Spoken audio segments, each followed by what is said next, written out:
Ada yang masuk, Bu? Oh, ada yang masuk. Iya, udah Ibu sini dulu aja ya. Bu. Ahmad Devi. Nggak masuk, Bu. Kenapa nggak masuk? Bolos, Bu. Oh. Cindy Nopriana. Ayo, Bu. Cici. Ayo, Bu. Novi. Ayo, Bu. Mariani. Ayo, Bu. Tasya. Ayo, Bu. Oh, jadi cuma Devi aja yang masuk ya? Iya, Bu. Kenapa Devi nggak masuk? Nggak tahu, Bu. Pada apa? Ada ngirim surat. Bolos. Oh, nggak boleh diikuti ya kalau gitu. Ya, Bu. Masih ingat nggak materi yang telah lalu tentang perkembangbiakan tumbuhan dan hewan? Ada 3, yaitu ada ovipa, sivipa, dan ovipara. Masih ingat semua ya? Bu. Alhamdulillah. Oke, hari ini Ibu akan mengajarkan yaitu tema 8 daerah tempat tinggalku, subtema 1 lingkungan tempat tinggalku. Di mana tujuan pembelajaran ini supaya kalian tahu apa itu cerita fiksi, cerita non fiksi, dan Ibu dapat memerankan tokoh-tokoh yang ada dalam cerita teks tersebut. Ya, Bu. Oke. Di sini anak Ibu tahu nggak apa itu cerita rakyat? Cerita rakyat apa sih ini cerita rakyat sini? Cerita dari rakyat, Bu. Iya betul. Apa Novi? Cerita tentang kehidupan di masyarakat. Iya benar. Apa ya nih? Suatu cerita yang bisa dibilang ceritanya tidak nyata, Bu. Oh iya betul. Semuanya betul. Cerita rakyat itu adalah sastra lisan yang berasal dari masyarakat zaman dahulu.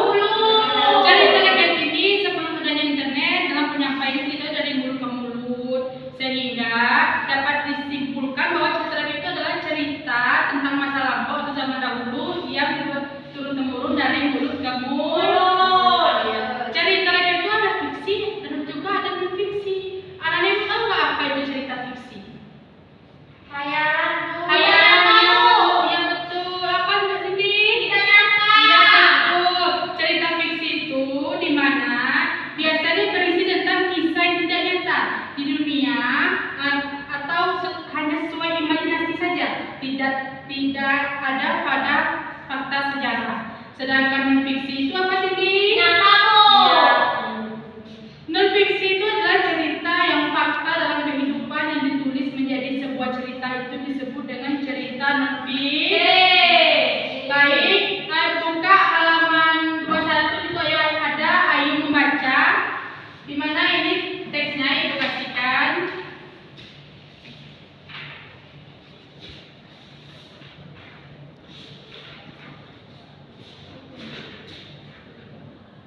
Ayo, siapa di sini suaranya yang paling nyaring sekali? Novi, Bu.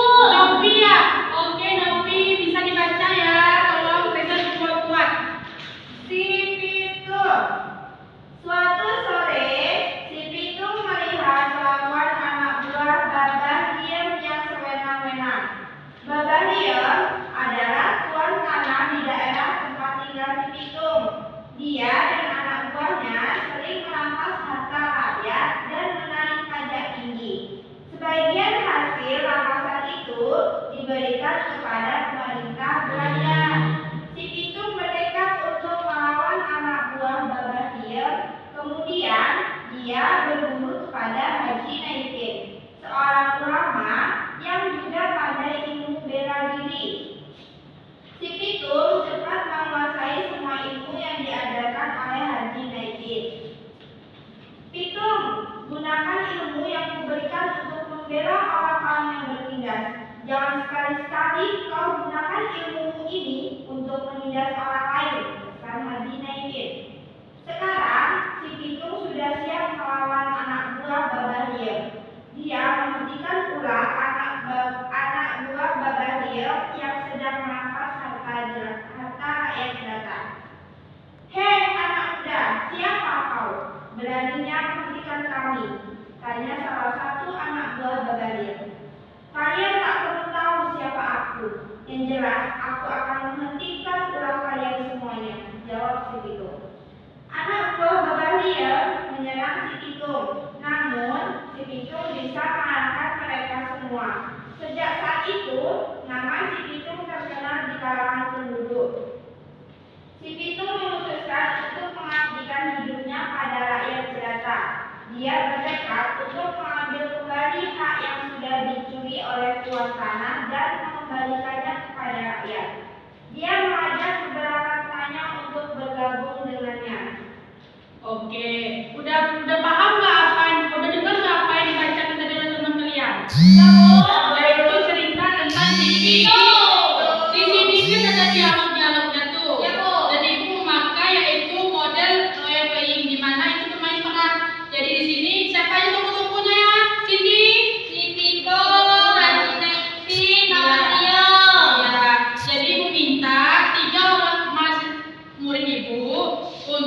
membaca judul beserta ekspresi masing-masing. Oke? Oke, Bu. Ada aja nih. Siapa di sini yang mau jadi Haji Naipin? Siti jadi Haji Naipin. Yemi jadi anak bapak beliau. Nopi jadi si Pitung. Oke? Oke, Bu. Langsung. Mina. Pitung, gunakan ilmu yang kuberikan untuk membela orang-orang yang tertindas. Jangan sekali-sekali kau gunakan ilmu ini untuk menindas orang lain. Sekarang si Pitung sudah siap melawan anak buah bapak ini. Dia menghentikan ulah anak buah bapak beliau yang sedang merampas harta rakyat jelata. Anak muda, siapa kau? Berani yang menghentikan kami. Kalian tak perlu tahu siapa aku. Yang jelas, aku akan menghentikan ulah kalian selamanya. Iya, itu